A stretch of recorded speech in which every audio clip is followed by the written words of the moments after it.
Democrats aren't hiding it anymore. Their hatred for Israel's out in the open after nearly half of House Democrats backed ending all U.S. aid to the Jewish state in a landmark vote.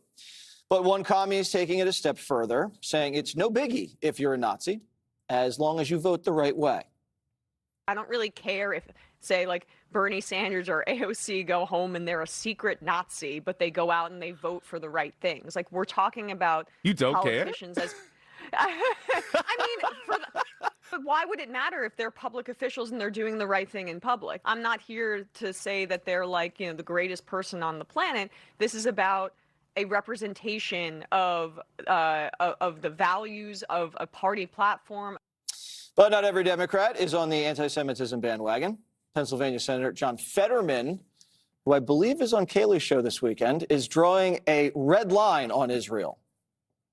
I've believed that the Democratic Party is going to become more anti-Israel. As long as we continue to do that, you make that official. You make that part of our platform. That's my red line in the Democratic Party. Look at the people that are winning these primaries right now. They're not just, I'm just pro-Palestinian. I'm deeply anti-Israel. They campaign with garbage like Hassan Piker that's pro-Hamas. Kat, if you want to cut all aid to Israel, does that make you necessarily anti-Semitic? So you said that it was taking it one step further to say that you don't care if people are Nazis. I think that that's taking it like a lot more than one step further. I think that is one of the craziest things that I've heard anybody say, quite frankly. And I don't know who that guy was, Jessica. I think you know what his name is, but I thought his response was really funny when he was like, "Wait, what?" Like sometimes when you're in an interview with somebody, you're kind of like, okay, like yeah, and you can just kind of find yourself nodding along. He was not nodding along. He's like, "Wait, whoa, what did you just say?" Because look, and I'm always someone who's like, hey, live and let live. I don't like to see too much concern about a candidate's personal life. But I think that I do draw the line if in their personal life they're a Nazi. And I will say that I don't care who you vote for. I think that that's an issue because I think that if you're a Nazi, if you're a literal Nazi, if you believe that Jews are inferior for being Jews, then I think that perhaps you might be a little dangerous being around power if you were in that position. And I thought it was particularly interesting because this woman who said this, she herself has, called out Republicans saying, this is Nazi speech, this is Nazi this is Nazi that. So she can't do that now. She can't ask people to then care that she's calling someone else a Nazi when she just said it doesn't matter to her if someone's a Nazi. So I feel like, people do make the argument, and you can make the argument, sure, that you can criticize the government of Israel without criticizing Jewish people. However, that doesn't mean that there can't be anti-Semitism by some of the same people who do that. I think that there's separate things we need to look at, but that's not a catch-all cover. And I feel like when you have people saying things as alarming as, I don't care if someone's a Nazi, as long as they, pretty much no matter what they say after that is going to be something that's going to really raise my eyebrows, because that is something that should be truly dangerous, and that's something that should transcend politics, that if you're a Nazi, that is bad. Were there Republicans, Kaylee, that voted to cut aid to Israel? Thomas Massey, but I mean, that guy's out. But when you look at the Democratic caucus, there were 103 Democrats that voted for ending aid, 98 who voted against, 10 present. More Democrats voted for ending aid to Israel than voted to keep it there. And when you look at aid to Israel, even taking, your hat off of what you think about Israel, it's strategically smart. They're our only ally in the Middle East. They've been there. They reciprocate intelligence. It's a smart relationship to have. But John Fetterman, my co-host on Saturday in America, I joke, he's not, but we have him on a lot because we like his reasonableness, said his red line for leaving the party would be Israel.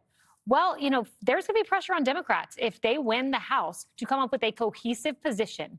And I venture to think they will side with the majority of the Democratic caucus, which is for ending aid to Israel. And the man you're looking at with the cool sunglasses, John Fetterman, he will be, I know, Jessica, you dream of flipping 4 Senate seats and taking back the Senate. The man you're looking at will be your 51st vote.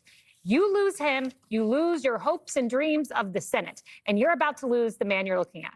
Oh, are you about to lose that man, Jessica? I don't know. Kaylee knows him better than I do. So maybe she has got a handle on this and their special relationship like we have with Israel and continue to have. Bibi Netanyahu himself has said, we don't need the aid anymore. When you look at the 100+ Democrats that voted for them, some who have always criticized Israel, some who I have called anti-Semitic on this network, some like Nancy Pelosi and Adam Smith, who have led trips to Israel and used this vote to send a signal that the way that the Netanyahu government is behaving, and that includes how he is constantly on a war footing, what's going on with the settlements in Israel, is unacceptable, and that they don't deserve billions of dollars from us for that. So you cannot make this a blanket statement.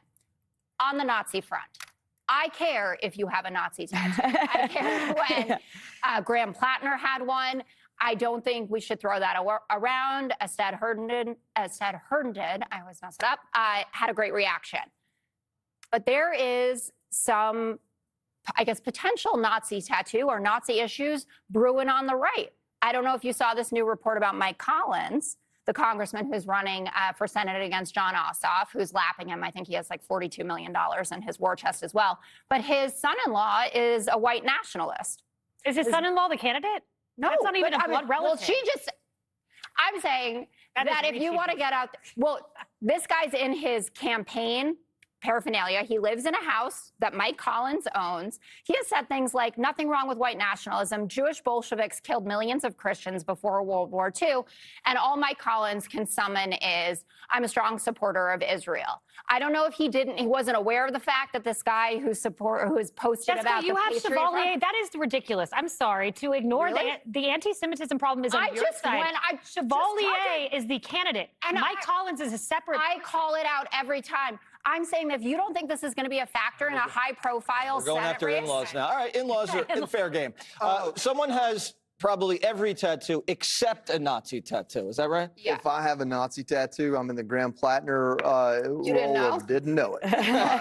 But I don't think so. I'm rather fond of killing Nazis myself. We did a good job at it in the 40s, and if we have to do it again, we will.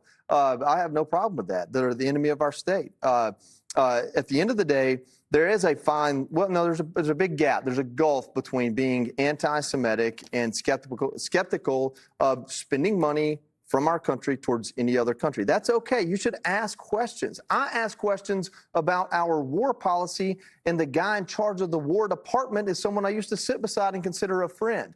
Doesn't mean I don't ask questions. Doesn't mean I don't have criticism, but I don't question his motive. I know he loves his country, and I know he wants to beat and kill our enemies. I don't question Israel's motive to be a country in an area where for 60 years people have tried to decimate, destroy, and erase them. That doesn't mean that Bibi Netanyahu is going to bat 1,000. Doesn't mean that Israel isn't trying to get the United States to politically and policy-wise be in their best interest. It's up to the President of the United States to handle anybody that lobbies him. Israel, Ukraine, Europe, UK, Mexico, anybody in this country, any of the 535 members of the two chambers of our Congress, any industry in this country, doesn't make any of those people bad, evil, or against America if they're lobbying for an interest that they believe to be vital to their existence. And so the difference between having an intellectual political disagreement about where our money goes or how we spend it and being completely anti-Semitic is being conflated on the right and the left. The left is doing it with this mind virus of the only way to support the kids of Palestine is to be pro-Hamas and want to see Israel wiped off the map. And the right is doing it saying, hold up just a minute, you said you were America first. And right now we see ourselves in a multi-month, potentially year-long war with Iran, and where is it going to go? And did Bibi Netanyahu sell you a bad bill of goods to get us there? That's an okay question. I think the answer is no, because I think President Trump has, other than dropping the F-bomb a time or two in the last couple of weeks and telling us about it to Bibi, I think he's shown that he has his own line as far as how far he's willing to go and what he's willing to spend in this war.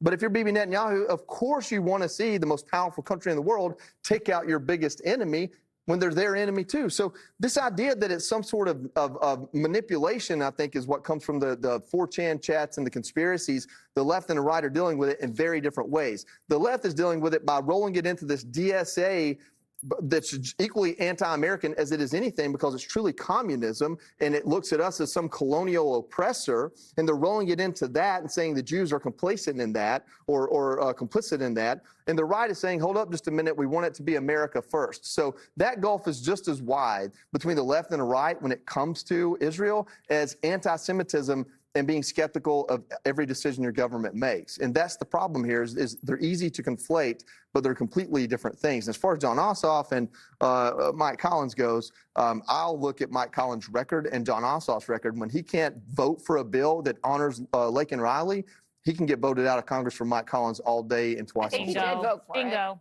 Well, he and Warnock voted for it. Yeah, you're right. My bad. She knows everything about him. You're She's a right. big crush. You're right. Everyone has a Political crush crush. on John Ossoff. Well, not everybody. Well, you Coming up have next. Ashley Webb on Yeah. the mind. I do not. Ashley's my girl. I'll You're take right. Ashley. Be sure to like and subscribe for all the Fox News latest on YouTube, and catch full shows streaming now on Fox One.